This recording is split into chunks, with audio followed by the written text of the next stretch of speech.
First off, extremely excited about this year's recruiting class. I think we really added a lot of athleticism, size, length, to go along with the skill we need to spread the floor and play the way we want to play. Add that to a core group of returning players that I'm also extremely excited about their development and how they've come along. So I, look forward to next year. It's a few months away, but really excited about the 2015-16 campaign and what that can do and what it can mean for our program going forward. I'd like to thank my staff. I think our staff did just a terrific job of really digging in on this recruiting class and kind of breaking through, on the local recruiting market, if you will. And it's exactly why we joined the American Athletic Conference. The exposure, the ability to get multiple teams in the NCAA tournament, those are things that every player, every recruit in America is looking for, and hopefully that enhances their opportunities to play after college. So I think the American, our staff, obviously Tulane University and what that stands for are all the all factors in going into signing this tremendous class. To be able to get Melvin, one of the better players in the state, what does it say about, I guess, the direction that the program is going in and how it's viewed by the better players in this state, especially in this city? Well, very, very, we're just thrilled to be able to add Melvin and what he does to, our roster. Such a versatile player, can play multiple positions, and he's so athletic. I think the fans will love watching him play. But it's really a process that goes, back quite a ways. When we first arrived here, we were able to sign Trey Dry, an in-state product, and then that led to Lou Dabney saying he wanted to stay home, and Lou's turned his career into probably a preseason first-team All-AAC performer next year. And then Malik Morgan says he wants to come back home, and it just created some momentum. And I think Blake Paul, I think that was a big signing in the fall, and then Von Julian saying he wanted to be on board. So the momentum is picking up, and I think Melvin certainly added to that, and we're excited to have him. How much is being in the AAC help recruiting the Conference USA? You can tell them, well, you're not going to be on TV. You're not going to. There's just so much more visibility in this league. Building a program is a process, and there's a lot of change and a lot of things that go into it. But no more exciting change than joining the American Athletic Conference and what it means for our program. I think even though we told recruits we were going into the AAC, I don't think anybody really had quite an idea of the impact it would have until they saw us on TV. One of the ESPN networks 30 times this year. Every night they could turn us on, and and I think they saw that the night in, night out competition, what that's going to do for our non-conference schedule, the exposure they get. I think everybody's extremely excited, and I think that is probably the main factor, along with our staff and their hard work, is just igniting our recruiting efforts. It looks like kind of the biggest role moving forward that you're going to have to fill is point guard. Do you have anybody that you see taking that role, and that's big shoes to fill? Well, as excited as we are about our recruiting class, I still think a lot of the answers for next year's team are going to come from our core of returning players. And I think, I can see Kayjon Mack, Lou Dabney, Malik Morgan, handling some of the responsibility out there. But then Von Julian, I think he's going to be a terrific addition to our program. I think he's a guy that really gets everybody involved. This team's going to have a lot of firepower and a lot of athleticism. I think he's a guy that can really knows how to lead a program. Four state championships, says a lot. And then Kane Harris is a young man that I think, even though he played off the ball this last year in high school, he's a guy that can handle the ball as well. Some of these guys have come in with some injuries that they're rehabbing and working on. How is the injury status of the guys coming in that you expect to? I expect everybody to be healthy when we get going next year, and so it's going to be there'll be great competition all throughout the summer. Now that we can practice during the summer some and into the fall, and I think it's going to be one of the most exciting preseason times that we've had here. I think 5 of the 6 newcomers won state championships at some point, and the other guy, Frazier, made the semis. Just how important is that to you? Is that kind of winning pedigree? How much significance does that carry? Oh, I think an awful lot for what we want to do. We're really trying to go out, and I love the programs these guys have come from, how they've been coached before they arrived, and they know the process that goes into winning. We've always tried to focus on that, but I think it shows that they believe that they can come here and win here. And I think I credit the guys who have been here the last 4 or 5 years. What they've built, we build upon, and the last couple of years, a group of guys overachieved when a lot didn't think they could 2 years ago. Then this past year we're picked in last, and we finished in the middle of the pack, and basically we're in every game every night. So really thankful for the guys that have been here, but excited about what opportunity they've created for those who are coming now. What was the most important factor in your mind after going through this league one time and the recruiting process from this past year? Was it the visibility? Was it the TV, or was it the schedule that was most attractive to people wanting to come in here? Well, I think there's multiple factors, and I think every young man looks at things just a little bit differently. But I don't think there's any doubt that when you're in a multiple bid league, everybody wants to play in the NCAA tournament, and they know in a lot of leagues it's a one and done type of deal where you have to win your conference tournament. The fact that the American is one of those that can, year in, year out, have multiple teams, and I think next year is looking at a 4, 5, 6, who knows how many bids next year. I think that's probably the number one factor that gets guys excited, and then the exposure. They know no matter where they come from or no matter where we're playing that night, their folks can turn on the TV and watch them play. Since you've done a pretty good job of getting really good players here, but the problem has been keeping them. Why do you think it's been hard to retain some of your better players, especially over the last couple of years? That they've come here for 1 or 2 years and they've decided to go elsewhere. What's been the struggle with that? I know college basketball has changed too. Yeah, I think there's a lot of factors. I think the environment of college basketball right now, it's kind of the transfer era. Over 40% of them transfer, by the end of their sophomore year, and the list will probably be back up to around 700 again. But that's not really, our goal is to move beyond that. And I think conference changes. When you change your conference affiliation, I think that brings unprecedented change across the board in college basketball.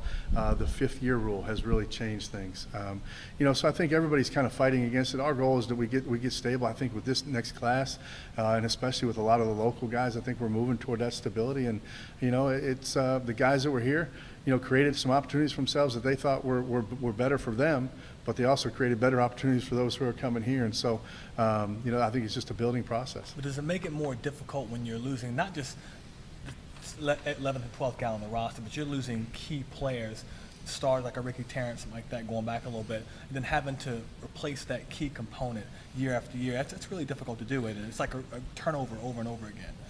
It does. The instability is something that every coach would like to have more of, but it's really the environment now. You look at Duke and the young guys they had in the Final Four this year. You look at Kentucky year in, year out.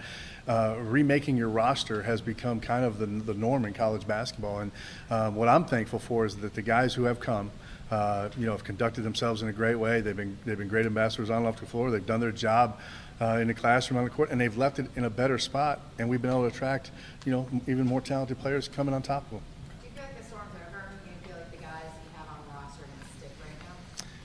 I'd like to think so. I'm really excited about how this team, has come together. So we hope we have some stability. But each case is individual, and if a young man comes, we'll sit down and talk and go through the process. But hopefully it's settled down a little bit, and we can move forward with this roster.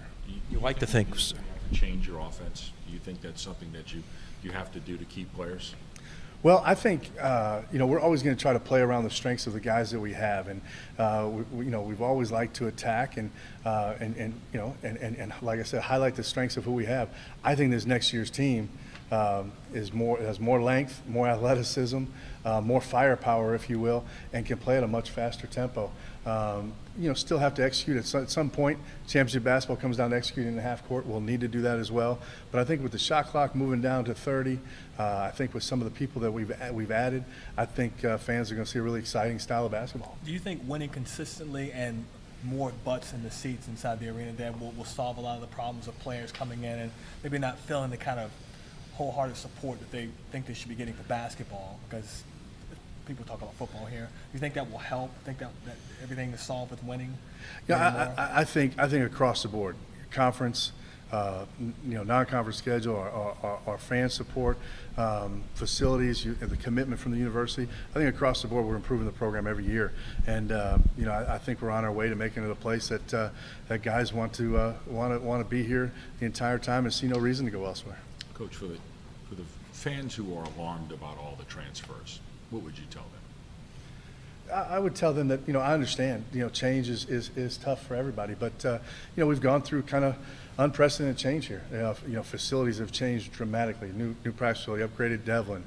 We've changed leagues. There's been a lot of things that have transpired, and I would tell them that focus on the progress we've made as a program. We've had great young men here, and some have sought some opportunities elsewhere, but we've got a terrific group coming in. I think next year's roster will be our deepest, most talented, and a heck of a lot of fun to watch, and I hope they come out and support this group. I'd imagine you're a firm believer that you got to win your backyard in recruiting to be successful. I mean, with Julian and these other guys, Frazier coming in and Paul, it's kind of a good step for this program. Absolutely. And that's why I say it's a process that goes back to when we arrived.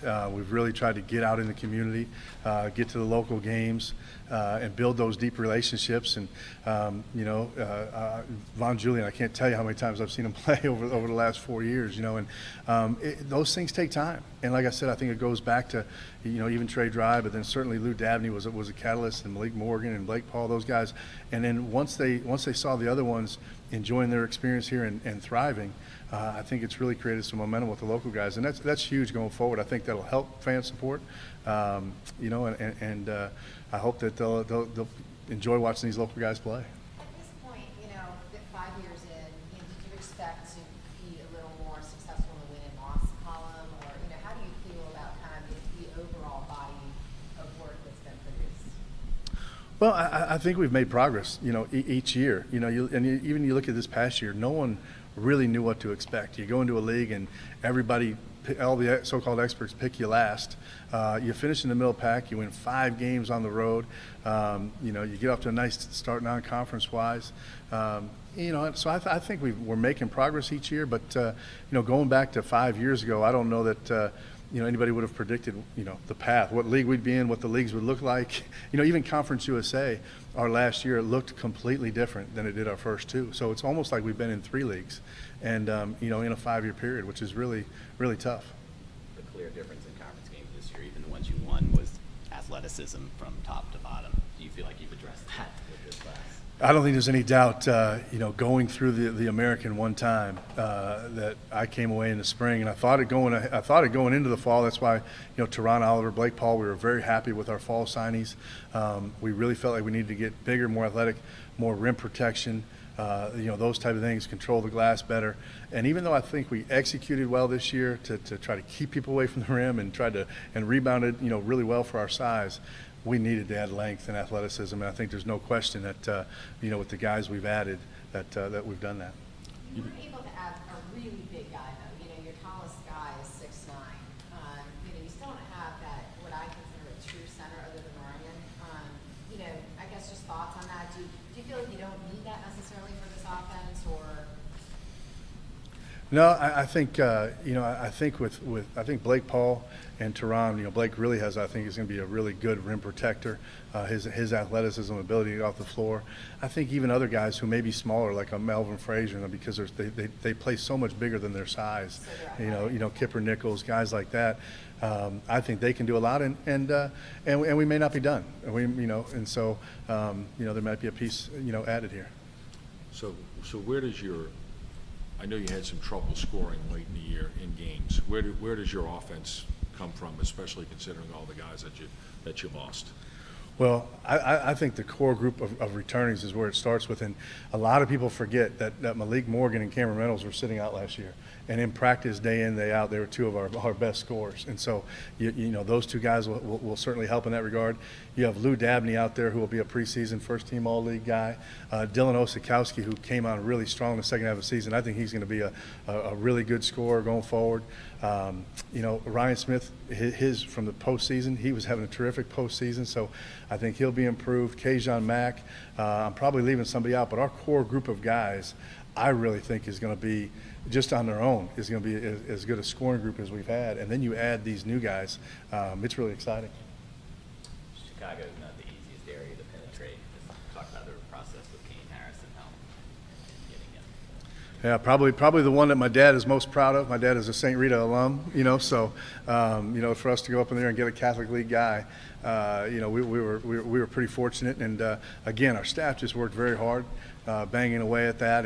And Kane's a guy that I do. I think he brings a winning mentality. I think he brings a toughness. He brings the ability to play a couple different positions and really shoot the basketball.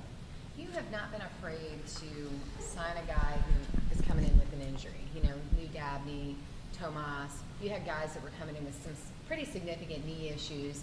You know, just I guess your thought there. You're able to get some gems, I think, when you have that strategy. But sometimes it's a little risky. I mean, it took Tomas a long time to bounce back. Just that strategy of you know, still sticking with the injured guy and signing him. Well, I think sometimes you can, when you go through something with somebody, that's obviously it's always tough for a young man to go through an injury. And I think the process of telling him you're going to stick by him and developing that relationship and that trust, I think it can pay off a lot of times. And with our medical staff that we have here, you know, I think a lot of times those injuries are low risk, you know, because I just have so much faith in what our doctors can do here. But also the type of young men we get, I can count on them to be in that training room and do what they need to do rehab-wise. Do you think that played any role in like Malik's decision to come? That there was such a great sports, you know, does that play any role in some of these guys that are coming in with injuries? You know, I'm not sure. You know, I know we talked about it, but I'm sure he had good care where he was. But you know, I know since he's been here, he's worked really hard with our trainers and our medical personnel, and I know he's felt really good about you know, just how his body feels right now. And he certainly had a good year in practice. Do you have anybody that still needs